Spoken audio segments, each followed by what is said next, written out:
झारखंड में दूसरे चरण के चुनाव को लेकर के प्रचार काफी जोरों पर है। ऐसे में हम पहुंच चुके हैं बेरमो और यहां से कांग्रेस के फिर से एक बार उम्मीदवार बनाए गए हैं अनूप सिंह जी हमारे साथ मौजूद हैं। राजनीति कोई नई नहीं आपके लिए, आपने बचपन से इसे सीखा है, देखा है, इसी में पला बढ़ा है। बेरमो को किस तरह से देख रहे हैं? एक परिवार के हिस्से माने जाते हैं आप। अब जनता का रिस्पॉन्स क्या है जब फिर से एक बार चुनावी मैदान में आप जा रहे हैं?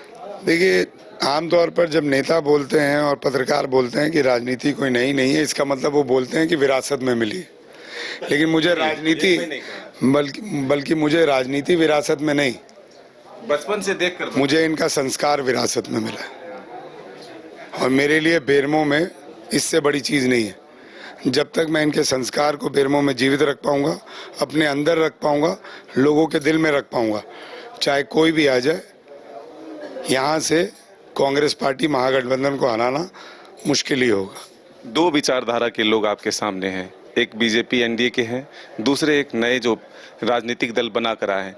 कैसे, क्या मुकाबला है या फिर सीधा वही है? यही बताना चाह रहा हूँ ना, लोग समझ नहीं पा रहे। उनको 23 तारीख को समझ में आएगा कि बेरमो में कोई दो विचारधारा नहीं चलती है। बेरमो में पंडित बिंदेश्वरी दुबे जी की विचारधारा चलती है, बेरमो में राजेंद्र बाबू की विचारधारा चलती है, बेरमो में सफ़ी खान जी की विचारधारा चलती है, बेरमो में जगन्नाथ मातो जी की विचारधारा चलती है, बेरमो में कृष्ण मुरारी पांडे जी की विचारधारा चलती है।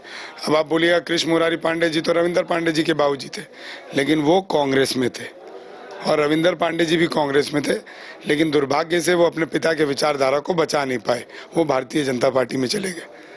तो आप खुद समझ सकते हैं कि जो घर की विचारधारा को नहीं बचा पाया, जो अपने पिता के विचारधारा को नहीं बचा पाया, वो बेरमो को क्या बचाएगा? जो बाहरी भीतरी की बात करते हैं उनको क्या जवाब दें? हम हिंदुस्तान में रहते हैं बॉस, हिंदुस्तान का संविधान एक है। अगर बाहरी भीतरी करके कोई भगा सकता था तो नरेंद्र मोदी जी खड़े होते और बोलते 370 सीट आया है, अब यहाँ पे लोकसभा का चुनाव नहीं होगा, अब मैं ही भारत का प्रधानमंत्री रहूंगा। ये सब बोलने वाली बात है, कहने वाली बात है, भटकाने वाली बात है। लोग भटके ना 11 बार।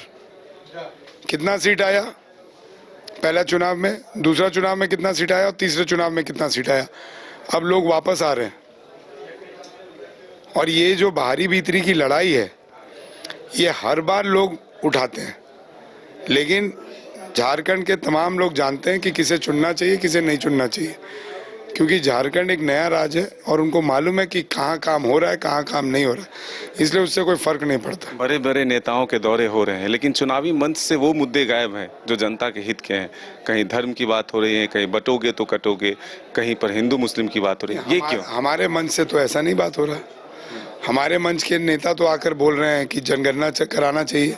हमारे नेता आकर बता रहे हैं कि जीएसटी बंद होना चाहिए या जीएसटी का पैसा सबके में बंटना चाहिए। हमारे नेता आकर बात कर रहे हैं कि किसानों का कर्ज माफ़ होना चाहिए। हमारे नेता आकर बोल रहे हैं कि मैया सम्मान योजना लागू होना चाहिए। हमारे नेता आकर बात कर रहे हैं कि केसीसी लोन 2 लाख माफ़ हुआ है, उसे 4 लाख माफ़ कराना चाहिए। हमारे नेता आकर बात कर रहे हैं कि पारा शिक्षकों को परमानेंट किया, सहायक पुलिस कर्मियों को परमानेंट किया, आंगनबाड़ी का मानदेय बढ़ाया। हम लोग तो ये बात कर रहे हैं। हम बात कर रहे हैं 1300 करोड़ का काम हुआ है। वो बात कर रहे हैं कि बटोगे तो कटोगे, हिंदुत्व खतरे में। जब हिंदुत्व मुगल राज में खतरे में नहीं था 350 साल, तो अब 100 करोड़ की जब हिंदुत्व की आबादी है तब खतरे में होगा। 30 करोड़ वो हैं, 100 करोड़ हम हैं, और सब हिंदुस्तान के नागरिक हैं, कोई अलग नहीं है।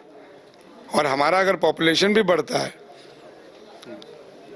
तब भी खतरे में कोई नहीं होगा, क्योंकि हमारा 50 करोड़ बढ़ेगा, उनका 10 करोड़ बढ़ेगा, और वो भी हिंदुस्तान के नागरिक हैं बॉस। तभी तो परमाणु बम हिंदुस्तान में बना एपीजे अब्दुल कलाम से, नहीं तो वो पाकिस्तान में बना होता, और मोहम्मद शमी अभी पाकिस्तान की तरफ से खेल रहा होता। शाहरुख खान अभी बॉलीवुड में नहीं, पाकिस्तान की मूवियों में काम कर रहा होता। बिस्मिल्लाह खान जी को आप अवार्ड नहीं दिए होते, पाकिस्तान अवार्ड दिया होता। जाकिर हुसैन का नाम हिंदुस्तान में नहीं लिया जाता, पाकिस्तान में लिया जाता। आप अगर जीत कर आते हैं तो क्या प्राथमिकता होगी बेरमो के लिए, जो आप जनता को एक मैसेज के तौर पर देंगे? प्राथमिकता बहुत है, 10% काम हुआ है, अभी और काम बाकी है। नगर परिषद का एरिया बढ़ाना है, जिला बनाना है, बाईपास रोड बनाना है, जैना मोड़ और डुमरी का, फुसरो का। प्राथमिकता बहुत है, काम बहुत करना है। तो ये थे अनूप सिंह जी, जो साफ तौर पर यहाँ के विकास की बात कर रहे हैं और कह रहे हैं कि लोगों का साथ हमारे साथ है और यहाँ के आशीर्वाद जनता फिर से देगी, तब हम इस क्षेत्र का विकास और अधिक तेज गति से कर सकते हैं। अपने सहयोगी विकास के साथ मदन सिंह, न्यूज़ बायस्कोप, बेरमो।